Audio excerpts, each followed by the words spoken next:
Cara untuk aktifkan SIM card anda sangat mudah. 5 minit je. Let's go! Pertama, pastikan anda dah ada SIM card Tonewau dekat tangan. Kemudian download aplikasi Tonewau 2.0. Logonya begini guys. Klik register SIM.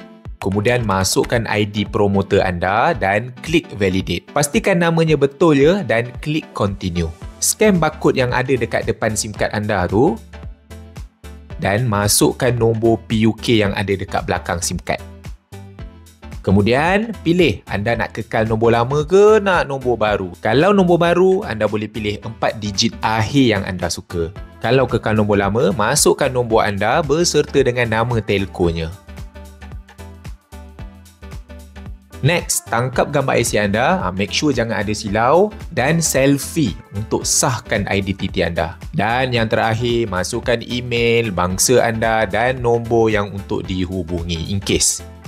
Kemudian, tik je kotak tu dan klik submit. Selesai. Kalau anda daftar nombor baru, SIM card Tonewau dah boleh terus guna. Anda login je masuk app Tonewau untuk top up dan langgan plan. Kalau anda daftar kekal nombor lama, SIM card belum boleh guna lagi. Anda akan dapat 1 SMS daripada nombor lama anda. Reply SMS tu untuk sahkan yang anda nak keluar. Proses ambil masa sehari. Jika signal SIM card anda dah tak ada, baru anda boleh masukkan SIM card Tonewau.